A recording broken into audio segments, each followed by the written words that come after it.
अस्सलाम वालेकुम dear students. आज के इस वीडियो में हम unit number 2 vectors and equilibrium के जो कंसेप्चुअल क्वेश्चंस हैं इनको डिस्कस करेंगे। तो स्टार्ट करते हैं। हमारे पास क्वेश्चन नंबर 1 है, is it possible to add 3 vectors of equal magnitude but different directions to get a null vector, illustrate with a diagram. क्या ऐसा मुमकिन है कि 3 वेक्टर्स जिनका मैग्नीट्यूड इक्वल हो लेकिन उनकी डायरेक्शंस एक दूसरे से मुख्तलिफ हों तो उनको ऐड करने से हमें एक नल वेक्टर हासिल हो। इसको हमने डायग्राम के थ्रू इलस्ट्रेट करना है। अब नल वेक्टर क्या होता है? तो नल वेक्टर एक ऐसा वेक्टर होता है जिसका जो मैग्नीट्यूड है वो ज़ीरो होता है और उसकी जो डायरेक्शन होती है वो आर्बिट्ररी होती है, यानी कि फ़र्ज़ी होती है। तो इसके आंसर में देखें तो लिखा हुआ है कि जी हाँ, ऐसा पॉसिबल है कि हमारे पास 3 वेक्टर्स हों जिनका मैग्नीट्यूड तो इक्वल हो और डायरेक्शंस डिफरेंट हों, उनको हम ऐड करें तो हमें एक नल वेक्टर हासिल हो। इसके लिए ज़रा फिगर पे देखें तो हमारे पास 3 वेक्टर्स हैं, ए, बी और सी। अब हमने इनको आपस में इस तरह जोड़ा हुआ है कि फ़र्स्ट वेक्टर का जो हेड है उसको दूसरे वेक्टर की टेल के साथ मिलाया, दूसरे वेक्टर का जो हेड है उसको थर्ड वेक्टर की टेल के साथ मिलाया। तो इस तरह जो थर्ड वेक्टर का जो हेड है वो फर्स्ट वेक्टर की टेल के साथ मिल गया। तो ऐसी सूरत में फर्स्ट वेक्टर का जो हमारे पास स्टार्टिंग पॉइंट है वो थर्ड वेक्टर के एंड पॉइंट के साथ जाकर मिलता है, जिसकी वजह से हमें जो वेक्टर हासिल होता है वो नल वेक्टर हासिल होता है, जिसका मैग्नीट्यूड ज़ीरो है और साथ साथ इसकी डायरेक्शन भी आर्बिट्ररी है। तो हाँ, ऐसा पॉसिबल है। उसके बाद हमारे पास क्वेश्चन नंबर 2 है, the magnitude of 3 vectors are 2 metre, 3 metre and 5 metre. The directions are at your disposal, can these vectors be added to yield zero, illustrate with a diagram. ये भी उसी तरह का एक क्वेश्चन है कि हमारे पास 3 वेक्टर्स हैं, उनका जो मैग्नीट्यूड है वो 2, 3 और 5 मीटर है। अब कहा जा रहा है कि आपकी मर्ज़ी, आप इनकी डायरेक्शन जैसे भी रखते हैं, अगर हम इनको ऐड करें तो क्या हमें ज़ीरो वेक्टर हासिल हो सकता है? इसको हमने डायग्राम के थ्रू शो करना है, इलस्ट्रेशन करनी है डायग्रामेटिकली। तो आंसर में हम उसी तरह ही फर्स्ट की तरह कहेंगे जी, yes 3 vectors can be added to yield zero. हाँ, हम इनको ऐड करके ज़ीरो वेक्टर बना सकते हैं। कैसे? हमारे पास 2 वेक्टर्स हैं, 2 मीटर और 3 मीटर। इनको हम एक डायरेक्शन में यानी कि पैरेलल रखते हैं और इनको ऐड करते हैं, और दूसरा हमारे पास 5 मीटर वेक्टर है जो कि इन दोनों के क्या है, एंटी पैरेलल है। अब 2 और 3 को ऐड करेंगे 5 मीटर आएगा, लेकिन इसमें जब हम दूसरा 5 मीटर जो कि इनके एंटी पैरेलल है उसको ऐड करेंगे तो चूंकि उसकी डायरेक्शन हमारे पास माइनस में आ जाएगी, वो एंटी पैरेलल है, इसलिए इसको हम प्लस के साथ क्या लिखेंगे, -5। तो +5 -5 हमारे पास क्या आंसर आ जाएगा जी? हमारे पास आंसर आ जाएगा जी ज़ीरो। इसका मतलब है कि जो हमें नया वेक्टर हासिल होगा वो ज़ीरो वेक्टर होगा।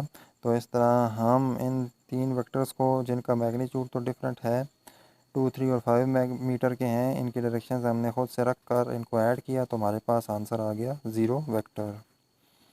थर्ड क्वेश्चन पे चलते हैं जी। Question number 3, what units are associated with the unit vectors. Unit vectors जो होते हैं उनके साथ कौन सी यूनिट्स लगाई जाती हैं, यानी उनकी कौन सी यूनिट्स होती हैं? तो इसके जवाब में हमने ये बताना है जी कि यूनिट्स वेक्टर्स वो वेक्टर्स होते हैं जिनका काम होता है किसी भी वेक्टर क्वांटिटी की डायरेक्शन के बारे में बताना। यानी यूनिट वेक्टर्स जो होते हैं, नाम तो इनका यूनिट वेक्टर है और इनका काम क्या है? इनका काम यह है कि ये वेक्टर्स की डायरेक्शन के बारे में बताते हैं। 3 तरह के यूनिट वेक्टर्स होते हैं, एक होता है आई कैप, दूसरा होता है जे कैप और तीसरा होता है के कैप। आई कैप जो है वो एक्स एक्सिस के अलांग वेक्टर की डायरेक्शन के बारे में बताता है, जे कैप वाई एक्सिस, और जो के कैप होता है वो जेड एक्सिस के अलांग वेक्टर की डायरेक्शन के बारे में बता रहा होता है। अब इनका मैग्नीट्यूड 1 के इक्वल होता है, इसलिए इनको यूनिट वेक्टर कहा जाता है। बाकी इनकी कोई भी यूनिट नहीं होती, ये यूनिट लेस होते हैं, सिर्फ इनका मैग्नीट्यूड 1 होता है और इनकी यूनिट कोई भी नहीं होती। क्वेश्चन नंबर 4 है, can the scalar product of two vectors be negative, provide a proof and give an example. क्या दो वेक्टर्स की जो स्केलर प्रोडक्ट है वो नेगेटिव हो सकती है? इसको हमने प्रूफ भी देना है और एग्जांपल भी देनी है। तो इसका आंसर होगा यस, हाँ, दो वेक्टर्स हों उनकी स्केलर प्रोडक्ट नेगेटिव हो सकती है। अब किस वक्त हो सकती है? तो एक्सप्लेनेशन में बता रहे हैं जी कि अगर दो वेक्टर्स हो हमारे पास, अगर उनके दरमियान जो एंगल हो वो 90 और 270 डिग्री के दरमियान में हो, तो ऐसी सूरत में जो उनकी प्रोडक्ट होगी वो नेगेटिव होगी, क्योंकि काज की जो वैल्यू होती है 90 से लेकर 270 तक वो माइनस में आती है। तो इसलिए जब हम काज 90 से काज 270 तक वैल्यू लेंगे तो ऐसी सूरत में वैल्यू हमारे पास आएगी नेगेटिव में, तो जो स्केलर प्रोडक्ट होगी वो नेगेटिव होगी। एग्जाम्पल के तौर पर वर्क के बारे में बताया जा रहा है कि जो फ्रिक्शनल फोर्स होती है वो नेगेटिव होती है जब एग्जाम्पल में ये बताया जा रहा है कि जो वर्क डन होता है फ्रिक्शनल फोर्स की वजह से वो नेगेटिव होता है, क्योंकि बॉडी मूव कर रही होती है एक डायरेक्शन में और उस पर जो फ्रिक्शनल फोर्स लग रही होती है वो अपोजिट डायरेक्शन में लग रही होती है, तो दोनों के दरमियान जो एंगल बन रहा होता है वो 180 डिग्री का बन रहा होता है और काज 180 जो होता है वो -1 के इक्वल होता है, तो डब्ल्यू जो आ जाता है वो -W-FD के इक्वल आता है। इसका मतलब है कि फोर्स और डिस्टेंस की जो स्केलर प्रोडक्ट है, डिस्प्लेसमेंट और फोर्स की जो स्केलर प्रोडक्ट है वो उस वक्त क्या हो जाती है, नेगेटिव हो जाती है। क्वेश्चन नंबर 5 है A and B are two non-zero vectors. How can their scalar product be zero? And how can their vector product be zero? अब हमारे पास दो वेक्टर्स हैं A एंड B, उनके बारे में कहा जा रहा है कि ये नॉन ज़ीरो वेक्टर्स हैं, तो इनकी स्केलर प्रोडक्ट कैसे ज़ीरो हो सकती है और इनकी वेक्टर प्रोडक्ट कैसे ज़ीरो हो सकती है। तो पहला, अगर हमारे पास दो नॉन ज़ीरो वेक्टर्स A और B हों तो उनकी स्केलर प्रोडक्ट ज़ीरो करने के लिए क्या करना होगा, उनकी स्केलर प्रोडक्ट उस वक्त ज़ीरो होगी जब ये दोनों एक दूसरे के परपेंडिकुलर होंगे, यानी जब ये दोनों एक दूसरे के साथ 90 का एंगल बना रहे होंगे, क्योंकि काज 90 जो होता है वो ज़ीरो होता है। तो A dot B is equal to cos of A B cos of theta, A B cos of 90 हो जाएगा, काज 90 ज़ीरो होता है तो A B into zero A dot B zero हो जाएगा, यानी कि स्केलर प्रोडक्ट ज़ीरो हो जाएगी।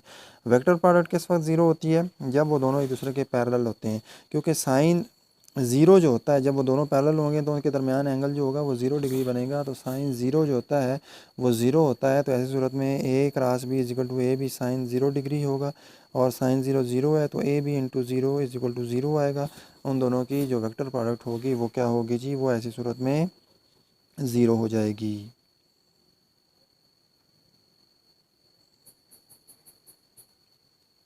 क्वेश्चन नंबर 6 है suppose you are given a non zero vector A, the scalar product of A with an unknown vector B is 0. The vector product of A with B is 0. What can you conclude about B? कहा जा रहा है question number 6 में कि फ़र्ज़ करें आपके पास एक नॉन ज़ीरो वेक्टर A है। अब इस A जो नॉन ज़ीरो वेक्टर है इसकी स्केलर प्रोडक्ट है एक और अननोन वेक्टर B के साथ जो कि ज़ीरो है। इसी वेक्टर A की जो वेक्टर प्रोडक्ट है वो B के साथ भी ज़ीरो है, तो B के बारे में आप क्या कहेंगे कि B कैसा वेक्टर है, आया कि ये ज़ीरो वेक्टर है या नॉन ज़ीरो वेक्टर है। तो इसमें हमारे पास जो है वो तीन कंडीशंस दी गई हैं क्वेश्चन में। सबसे पहले है कि A ज़ीरो के इक्वल नहीं है, दूसरे नंबर पर A डॉट B ज़ीरो है। इसका मतलब है कि A और B जो हैं ये एक दूसरे के क्या हैं जी, या तो परपेंडिकुलर है, या A ज़ीरो है या फिर B ज़ीरो है। लेकिन पहली कंडीशन को देखें तो A ज़ीरो नहीं है। तीसरी कंडीशन में देखें A क्रॉस B भी ज़ीरो है, यानी कि इनकी वेक्टर प्रोडक्ट भी ज़ीरो है। इसका मतलब है कि या तो ये दोनों एक दूसरे के पैरेलल हैं या फिर A ज़ीरो है या B ज़ीरो है, लेकिन A जो है वो ज़ीरो नहीं है। ये तो हमें क्वेश्चन में क्या है जी, गिवन है। अब इन तीनों कंडीशन से हमें क्या पता चलता है कि दूसरी कंडीशन के मुताबिक A और B एक दूसरे के परपेंडिकुलर हैं, तीसरी कंडीशन के मुताबिक A और B एक दूसरे के पैरेलल हैं, जो कि मुमकिन नहीं हो सकता, क्योंकि एक ही टाइम पे दोनों एक दूसरे के परपेंडिकुलर या एक दूसरे के पैरेलल नहीं हो सकते। साथ साथ ये भी बताया जा रहा है कि A जो है वो ज़ीरो वेक्टर नहीं है, क्योंकि गिवन है क्वेश्चन में। तो अब पीछे एक ही बात बच जाती है कि जब ये दोनों एक दूसरे के पैरेलल भी नहीं हैं, जब दूसरे के परपेंडिकुलर भी नहीं है, ए भी नॉन ज़ीरो है, तो ऐसी सूरत में पीछे क्या बच जाता है, पीछे एक ही ऑप्शन बच जाता है कि जो बी है वो एक नॉन ज़ीरो, बी जो है वो एक ज़ीरो वेक्टर है, यानी बी किसके इक्वल है, ज़ीरो के इक्वल है। क्वेश्चन नंबर 7 है why a particle experiencing only one force can not be in equilibrium. अगर एक पार्टिकल के ऊपर एक ही फोर्स लग रही हो तो वो इक्विलिब्रियम में क्यों नहीं हो सकता, ये पूछा जा रहा है। तो आंसर में सबसे पहले वाला दिया जा रहा है कि कंडीशन में, फर्स्ट कंडीशन ऑफ इक्विलिब्रियम के मुताबिक एक बॉडी उसी वक्त इक्विलिब्रियम में हो सकती है जब उस पर लगने वाली तमाम फोर्सेस जो हैं वो ज़ीरो के इक्वल हो, यानी कि समीशन एफ किसके इक्वल हो, ज़ीरो के इक्वल हो। अब चूँकि पार्टिकल जो है उस पर सिर्फ एक ही फोर्स लग रही है और हमें पता है कि एक फ़ोर्स जो है उसको कैंसिल करने के लिए दूसरी फ़ोर्स मौजूद नहीं है, और साथ साथ ये वाली फ़ोर्स जो उस पर लग रही है पार्टिकल के ऊपर वो ख़ुद को कैंसिल भी नहीं कर सकती, जिसकी वजह से जो पार्टिकल है वो इक्विलिब्रियम में नहीं होगा। इक्विलिब्रियम में होने के लिए ज़रूरी है कि इस पर जो फोर्स लग रही है सिंगल फोर्स, इसको कैंसिल करने के लिए कोई दूसरी फोर्स भी हो जो कि इसके अपोजिट डायरेक्शन में उतनी ही मकदार में लगे। क्योंकि यहाँ पर सिर्फ एक ही फोर्स है, वो ख़ुद को कैंसिल नहीं कर सकती, ना उसको कैंसिल करने के लिए कोई दूसरी फोर्स मौजूद है, इसलिए पार्टिकल जो है वो इक्विलिब्रियम में नहीं होगा जब उस पर एक फोर्स लगती है। क्वेश्चन नंबर 8 है, to open a door that has a handle on the right and the hinge on the left, a torque must be applied. Is the torque clockwise or counterclockwise when viewed from above? Does your answer depend on whether the door opens toward or away from you? Question में पूछा जा रहा है कि एक दरवाजे को खोलने के लिए जिसका हैंडल जो है वो राइट साइड पर है और इसके जो कब्जे हैं वो लेफ़्ट साइड पर हैं, इस पर एक टार्क लगना ज़रूरी है। अब पूछा जा रहा है कि ये जो टार्क है ये क्लॉकवाइज होगा या एंटी क्लॉकवाइज होगा जब उसको ऊपर से देखा जाएगा। और साथ में ये भी पूछा जा रहा है क्या आपका जो आंसर है, आपका जो जवाब है, ये इस बात पे भी डिपेंड कर रहा है कि डोर आपकी तरफ खुलता है या आपसे दूसरी साइड पे जाकर खुलता है, क्योंकि दरवाज़ा आपकी तरफ भी खुल सकता है और आपसे दूर भी खुल सकता है। तो इसका आंसर ये है कि अगर आप एक दरवाज़ा खोलते हैं जिसका हैंडल जो है वो राइट साइड पर है और ये हिंग जो है वो लेफ़्ट साइड पर है, तो जो टार्क अप्लाई होगा वो क्लॉकवाइज डायरेक्शन में होगा जब इसको ऊपर से देखा जाएगा।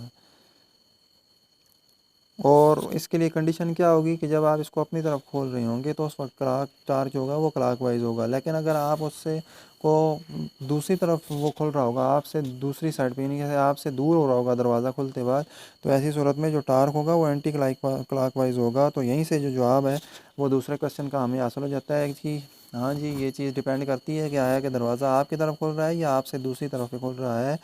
आपकी तरफ खुल रहा है तो टार्क क्लॉकवाइज है, और अगर आपसे दूर दूसरी साइड पे खुल रहा है तो ऐसी सूरत में टार्क जो होगा वो एंटी क्लॉकवाइज होगा। क्वेश्चन नंबर 9 है, explain the warning. Never use a large wrench to tighten a small bolt. Warning है कि इसको आपने एक्सप्लेन करना है, ये तंबीह है या इंतबाह है कि कभी भी एक छोटे से बोल्ट को टाइट करने के लिए, कसने के लिए बड़े रेंज को इस्तेमाल ना करें। ये क्यों वार्निंग लिखी जाती है या ये वार्निंग क्यों दी जाती है?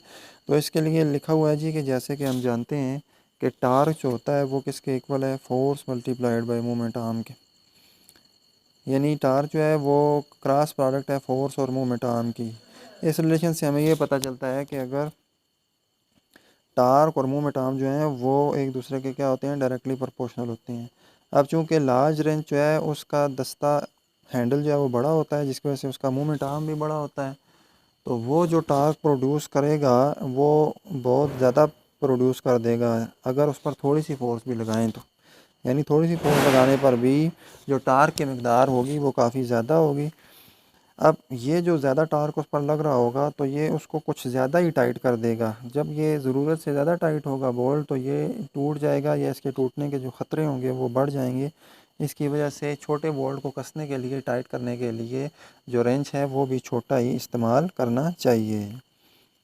उसके बाद लास्ट क्वेश्चन है और वो है क्वेश्चन नंबर 10।